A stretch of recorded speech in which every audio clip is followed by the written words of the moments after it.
ইরানে হামলার জন্য নীতিগত সিদ্ধান্ত নিয়েছে যুক্তরাষ্ট্র। প্রেসিডেন্ট ট্রাম্পের অনুমতির পর যুদ্ধ প্রস্তুতি নিচ্ছেন মার্কিন কর্মকর্তারা, এমন সংবাদ জানিয়েছে মার্কিন সংবাদ মাধ্যম। তবে হামলার আগে ইরানের প্রতিক্রিয়ার অপেক্ষায় আছে যুক্তরাষ্ট্র। বিস্তারিত ইমতিয়াজ আলমের প্রতিবেদনে। মার্কিন যুক্তরাষ্ট্রের প্রেসিডেন্ট ডোনাল্ড ট্রাম্প গত মঙ্গলবার রাতে হোয়াইট হাউসের সিচুয়েশন রুমে সামরিক কর্মকর্তাদের জানান তিনি ইরানে হামলার পরিকল্পনার অনুমোদন দিয়েছেন, তবে চূড়ান্ত নির্দেশ দেওয়া থেকে তিনি বিরত রয়েছেন। তেহরান শেষ পর্যন্ত পারমাণবিক কর্মসূচি বন্ধ করে কিনা সেই বিষয়ে নিশ্চিত হওয়ার পর চূড়ান্ত সিদ্ধান্ত নেওয়া হবে। বিষয়টি সম্পর্কে অবগত ঘনিষ্ঠ তিনটি সূত্র ওয়াল স্ট্রিট জার্নালকে এই তথ্য জানিয়েছে। সেই গোপন সিদ্ধান্তের পর ট্রাম্প প্রকাশ্যেই জানিয়েছেন ইরানে হামলার বিষয়টি তার বিবেচনায় রয়েছে। গতকাল বুধবার সাংবাদিকদের ট্রাম্প বলেন, আমি কি করব সেটা নিয়ে ভাবছি, তবে আমি চূড়ান্ত সিদ্ধান্ত নেই শেষ মুহূর্তে, যখন সময় শেষ হওয়ার আর 1 সেকেন্ড বাকি থাকে। সংবাদ মাধ্যমটির সূত্র জানায়, ইসরায়েলের চলমান হামলায় যুক্ত হওয়ার হুমকি দিয়ে তেহরানকে চাপের মুখে ফেলে নিজের শর্ত মানতে বাধ্য করতে চান ডোনাল্ড ট্রাম্প। হোয়াইট হাউসের একজন জ্যেষ্ঠ কর্মকর্তা বলেছেন, একাধিক বিকল্প এখনও টেবিলে আছে। ট্রাম্প আপাতত লক্ষ্য রাখছেন ইসরায়েল কিভাবে অভিযান চালায় তার উপর।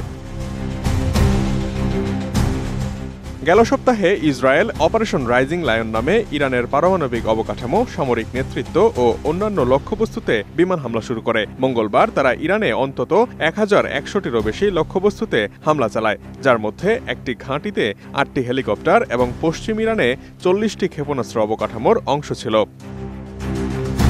এসএমসি ওটসালাই এলো আরো উন্নত নতুন প্যাকে, জীবন বাঁচায়, জীবনকে এগিয়ে নিয়ে যায়। এদিকে পেন্টাগনের কর্মকর্তারা জানিয়েছেন, ইরানে হামলার নানা পরিকল্পনা বিবেচনায় থাকলেও এখনো পর্যন্ত প্রেসিডেন্ট কোনো চূড়ান্ত নির্দেশ দেননি।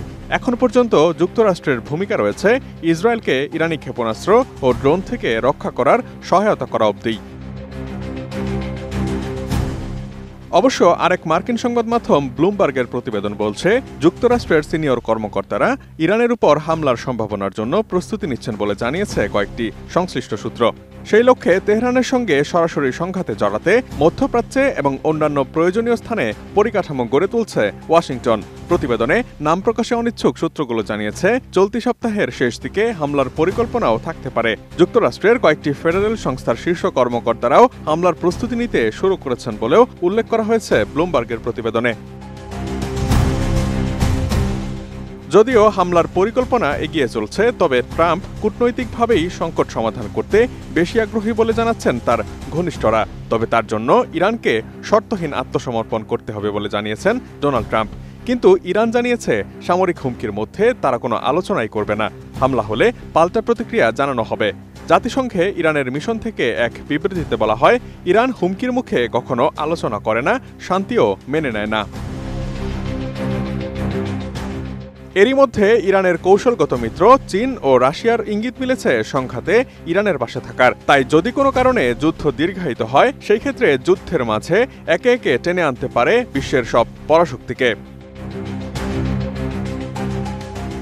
Imtiaz Alam, desk report, ATN news.